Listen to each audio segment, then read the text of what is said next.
Coming up next on Adventurer, in the wake of the latest baseball steroid scandal, we talk with a world-class cyclist about similar problems with the Tour de France. Stay tuned.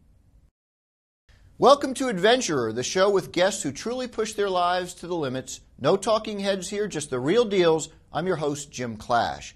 Last week, a major Senate report fingered more than 80 Major League Baseball players as steroid users, including Barry Bonds, Roger Clemens, Jason Giambi, and Andy Pettitte. Here today to discuss steroid use in another sport, pro cycling, is Tom Danielson, a Discovery Channel team member who holds the record for the fastest ascent of Mount Washington on a bike, 49 minutes and 24 seconds. Next year, Tom plans to compete in the Tour de France with Team Slipstream. Tom, thanks for coming on. Thanks for having me, Jim. You're the first cyclist we've had on, and I was impressed by looking at your resume in that you have the record for cycling up Mount Washington. You did it in 49 hours and 24 seconds. 49 minutes. 49 minutes, 24 seconds. And you broke Tyler Hamilton, the gold medalist record. What was that like for you? That was a huge experience. You know, it was the first career-building monument that I'd had, and it's, you know, growing up in Connecticut, New England is a big cycling mecca, and I'd always heard Mount Washington this, ski Mount Washington, run Mount Washington, hike Mount Washington, crazy winds on Mount Washington. So I figured what better place to try to build myself as a climber is try to break Tyler's record. And I did. I took a minute off his record, and really that's what propelled me into the cycling where I am now. And that's a lot, a minute.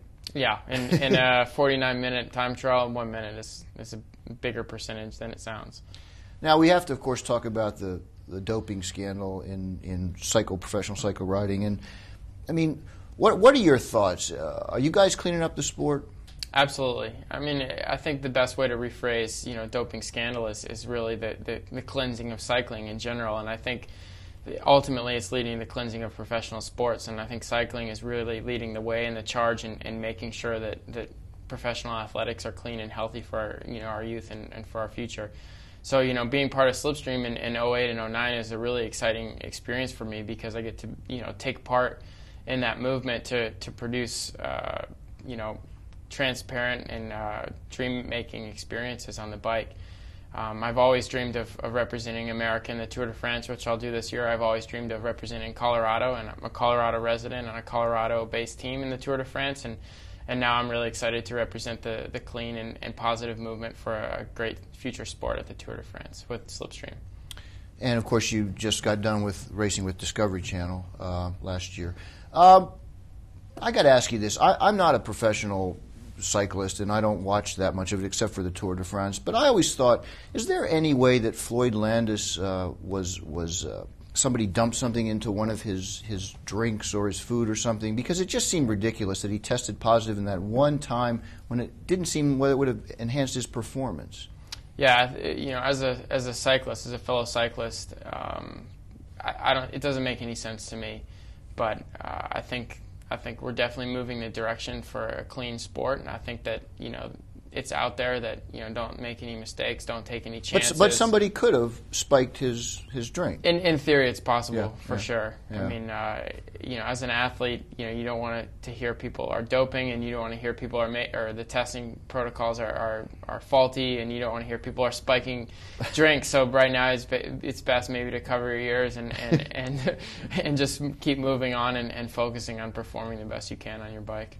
Now, tell us, because it must be tremendously painful to endure, you know, hours and hours of this stuff. What do you do to keep the pain out of your mind? It's kind of pain management, isn't it? Yeah, what do you do? It's big time pain management. And I think the best thing I've done is break my shoulder and have to go through a crazy shoulder surgery. And I think that's really taught me how to manage my pain. You know, anyone that's out there that's had this sort of operation, you know, had any sort of shoulder surgery knows what I'm talking about. And basically, cycling is sort of a rehab for 6 hours a day and 21, you know, like the Tour de France, 21 days in a row. So you become very good at recognizing the pain, but tuning it out, acknowledging it, but try to enjoy it instead of fight it, and just basically your body's your engine, and the harder you can drive it, the better you do, and turning the pain off is what you need to do. Do you think about anything, fun things, or, I mean, what are you thinking about when you're trying to put it out of your mind? Well, I love fishing, and I love streams and lakes, so I always try to visualize some sort of water flowing, and I use, like when I'm climbing a mountain, I try to see my body sort of flow like water would, and just try to, have that relaxing image and that relaxing sound while, my whole body's screaming at me to stop. All right, we have to end, Tom, but I want to ask you directly. Do you think Floyd Landis used drugs? I don't think so. You don't think so? On the record? On the record. Okay. Well, listen, we wish you the best of luck in the Tour de France this year. Thank you. Best of luck to America, okay? Nice to meet you. Thank you. Great to meet you. Thanks for having me on. Okay. Again, cyclist Tom Danielson. I'm Forbes adventurer Jim Clash. To read my column, pick up Forbes magazine or click on Forbes.com/adventurer. And thanks for watching the Forbes.com video network.